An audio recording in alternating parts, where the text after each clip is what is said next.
So I was playing the 1-3 game at Portland Meadows, which is a 1K cap. I know it's 1-3, but there's a 1-2 game that's really the small game, and 1-3 is the big game on weekdays, and then there's 5-5 on weekends. So it's a game that not everybody in the room plays. You know, there's like a select few people who play it. The poker playing population of Portland, there's probably like 25 regulars who would play in the game. You know, it's one of the bigger games, and it gets big, it gets wacky.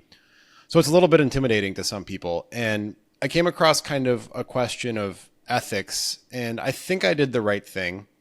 But I'm not entirely sure. I think I did the right thing procedurally, but there's other factors. So let me lay the groundwork for you. Do it. All right, Levy? So we sit down. Usually I know everybody at the table, right? Like I play with them every time that I play. But there's two new players this time. One player, I guess, has been playing at least for a week or so. I haven't been there for a week. The rest of the table knows him. He seems to know what he's doing. He understands what the nit game is, which is often being played in this game. For those who don't know, the nit game is a game where everybody gets a nit button, and you have to win a hand to get rid of your nit button, and the last person to get rid of their nit button has a penalty. In our case, $150 splash pot the next hand. He understands what lockouts are, which we've explained on other episodes. So he mostly knows what's going on. And then there's this other guy who nobody knows who he is. I think he plays 1-2 at Meadows a fair amount. Like I've seen him before, but he's definitely never played the bigger game before. And he's struggling with a few things. You know, like he struggled with a lockout, which is admittedly like a somewhat complex variation of poker when you first encounter it. It took a little bit longer than you would expect for him to get up to speed. You know? Okay. You know how that happens sometimes with some players? I do.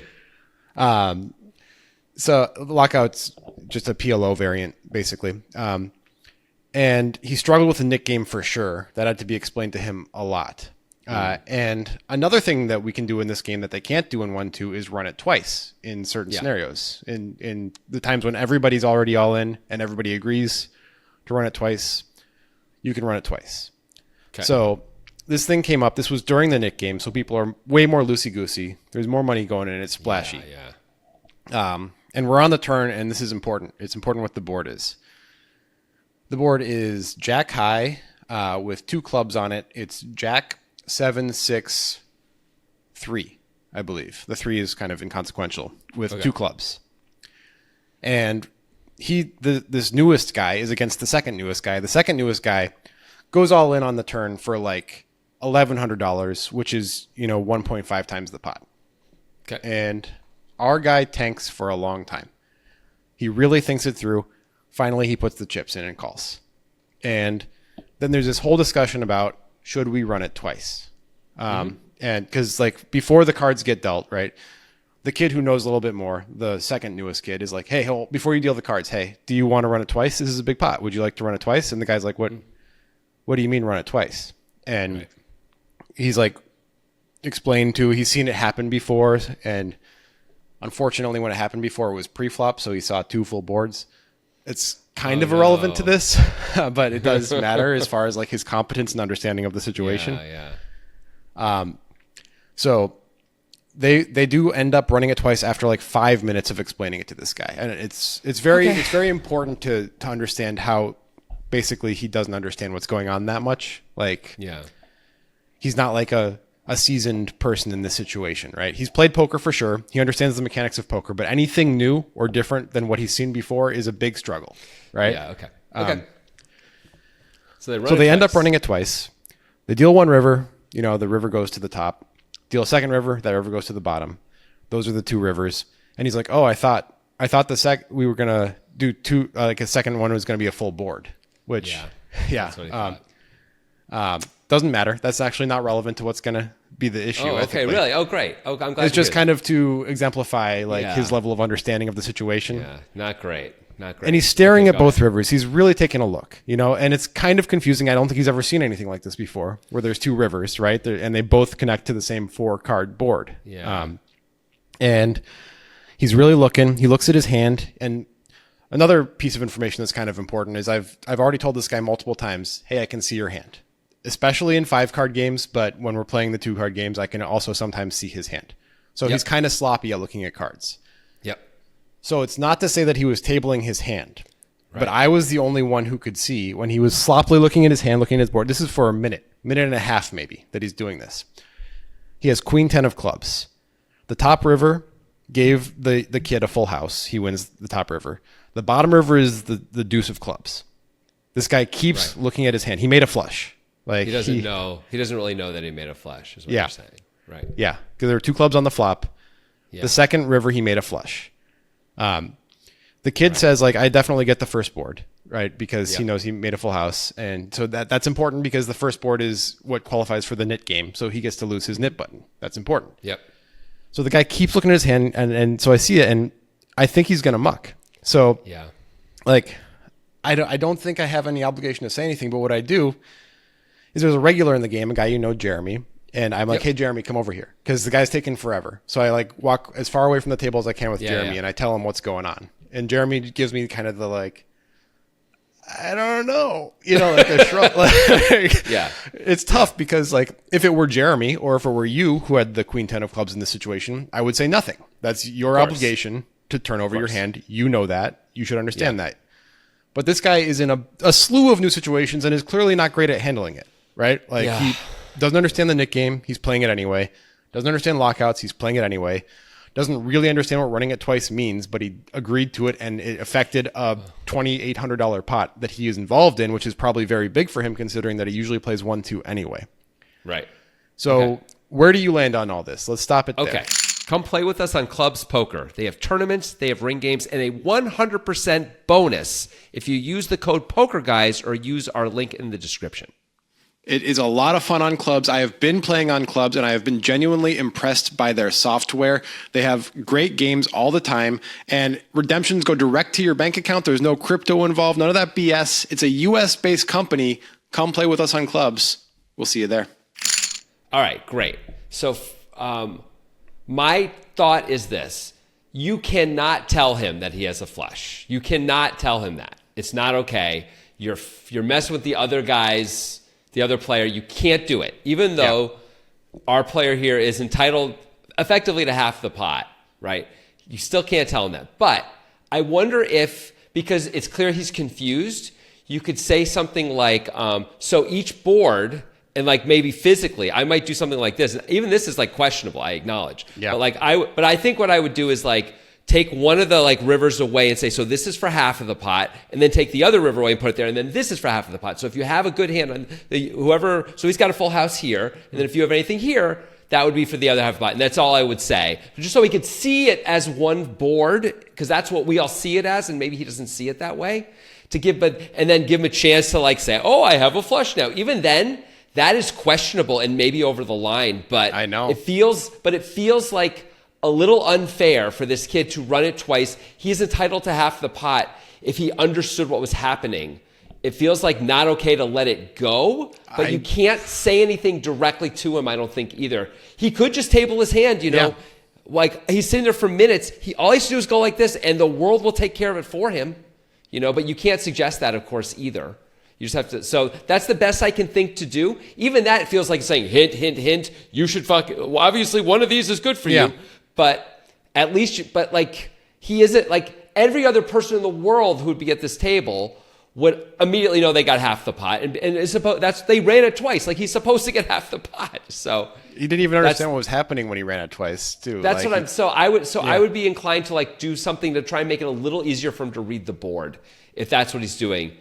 And hope that I didn't get yelled at by everyone else when he gets now $1,300 that he probably wasn't going to get. Yeah, I mean, my feeling is that the table would have not been on my side if I had done that. That's possible. Right. They like poker, no matter your political leanings, when you're playing poker, you're a libertarian, essentially. You're like, this is everybody for themselves. You know the rules. You should be able to do it yourself type of thing is like the vibe that a lot of poker players have.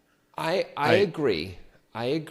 But there are lines here too, right? Like there's nuance to that where like if someone doesn't understand what's going on, I think we should give them a wider berth than for someone who does understand. Like you were saying, if it was me sitting there and you could see I had queen 10 of clubs and somehow didn't realize it and I mucked my hand or you would never do anything and it wouldn't occur to you. You'd be like, this is going to be funny to tell him later. Like what an idiot. That's all you'd be thinking about me, right? Versus this guy where it's like this poor guy doesn't understand what's happening. And when we used to play mixed bomb pot games at Portland Meadows, so people would sit down and we would play a lot of relatively straightforward games. I mean, relatively, they still were big drama variants, but I would often help people through the hand, not looking at their cards, but talking to them and ask any questions you want, But then there were certain games that we would play, which to me felt predatory and felt like they were designed to make it so someone who was confused would just be more confused and not really know what they had. Like we played one game where you had two boards, but you read them diagonally back, crisscross, up and down. And it was hard to tell what you had or not. And so I felt like this is just unfair. This is just taking advantage of people. This sucks. Amnesia. I was like a big booster to try to ban those games, which eventually they finally did. But it took a while, and I thought that was just really bad for the game. So I don't think we should be. I don't mind someone mucking their hand when they have the best hand. I think that's fine. But if they don't understand what's happening, it feels like there should be some consideration for those people. Yeah, I'm really torn on this because I agree with you, but there's a difficulty level that makes sense for, and this does not to me seem to reach the threshold. It's not that hard to understand. I get that it's new, but it's really not that confusing. It's not that hard. I will say this too, and this is absurd, but it does feel like morally somehow this makes it a little bit better, is that the kid who offered to run it twice won the first one. Yeah. So if he didn't say anything, he was going to win the whole pot anyway, at least. If it went the other way, if our guy would have won the whole pot, if they didn't run it twice, I'd feel a little more obligated. He's always supposed to get at least half the pot, no matter, or the whole pot, as opposed to he agreed to this thing he didn't understand, and that's the only reason why he's even getting half the pot anyway. I don't know. It is absurd and is way outside there, but it feels like there's some nuance there too. For me, I don't know, man. So did you just let him muck? I just his hand? didn't say anything, and I let him muck it. Ultimately, that can't be very wrong. It's got to be okay that you do that, right? Because he has the ability to table his hand no matter what if he's not sure, and he has the ability not to play in this game if he doesn't know what's going on. Also, he has the ability to say no to running it twice if he doesn't understand it. Yep. All those things are there. He has agency, and it's a. It's a fine line, man. It's a great example of poker being a microcosm of life, right?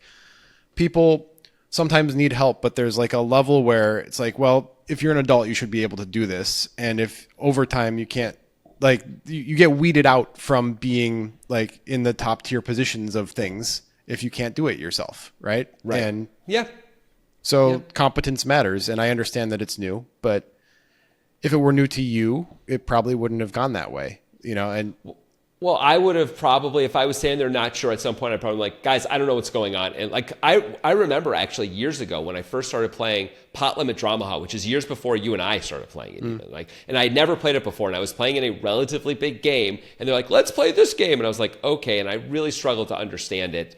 We were also playing sometimes high-low with it, so the pot would be cut all, and I could not really sometimes know how much of the pot was supposed to be mine or not. I'd never done it before, and I would ask for help. I would advocate for myself. Don't I get more than that? And they'd be no, because of this, or no, you get this much, and they'd explain it to me. But if you're not willing to ask for help and you decide to sit in this game and you say yes to things that you don't really understand, to some degree, you're saying, this is sort of a garden you have yourself sown, right? You have grown this garden, and now you're eating the fruits of it a little bit. Like you said, nothing is stopping the guy from tabling his hand, or saying even I don't understand, I don't know what I have, and then the dealer can help him if necessary, right? But to not table his hand at any point is so crazy if he doesn't understand what he has. It's so crazy. Yeah, I think I'm okay with what I did. I think I made the right decision, but it definitely was I don't know. This is kind of close. It felt a little weird. I will say, so having been on the other side of that, and this is a long time ago again, and this is for much less money. When I was playing Limit Hold'em with guys, and I was pretty new to Limit Hold'em and even poker in general. This is in underground clubs in New York City, in 2004, and we played a hand where at the end I had 7 high, and the board was double paired with Jack 10 or something like that, and it went check on the river, and the other guy turned over his hand and he had pocket sevens, and I mucked because I just saw the pair, and I was still relatively new to all this stuff, right? And I mucked. And he took the pot, and then after he took the pot and they started dealing the next hand, him and the other guy, because we were playing three-handed, said, so they didn't know what my hand was. Like, did you have a card bigger than a 7 in your hand? And I said, I had a 7. And they're like, oh, well, you actually would have gotten half the pot. And they like told me. So they like wanted me to know, but not that they didn't let me get half the pot, which I think is totally reasonable. Now, again, much lower stakes. And I was also like, it isn't like we were doing some brand new thing, like running it twice where I didn't understand it, right? And clearly this guy showing that he's struggling to understand all these concepts makes it a little rough. It's a little rough in either direction. I don't know. This is why I like went over to another regular and was like, hey, what do you think? You know? Yeah, like, it's good that you did that. I like that you did that. Do you think if I did the thing, if I was in your shoes and I did the thing with the board, to like, so let me just explain it to you so it's clear. Did everyone else know that you had seen his cards? Could they? No. Oh, no. then that may have made it. Then that may have been less intense then, right? Because if they know you know what he has, then it's weird. But if no one knows that you've seen his cards, you're like, so just so it's clear, this is one board, and if however your hand interacts, and then this is the other board. And if you don't know what his cards are, as far as anyone knows, then it feels more neutral, like you're Switzerland. That's a good. That would have been a good idea. Yeah, that would have been a good way to do it. I think but I didn't think of that in the moment. So that's not what happened, fine. And he lost the whole pot. That's in the moment, it's hard to necessarily think of these things. And you tried, and you even talked to Jeremy about it. Like, fair enough. Like, that's a tough one. Yeah. Tired of being tired of being sick. In my head 24/7, how I'm supposed to pay the rent. Missing practice, I don't play. Friday nights we on the bench, trying to come up with a play. If it don't work, then hit a lick. So if knocking at my door,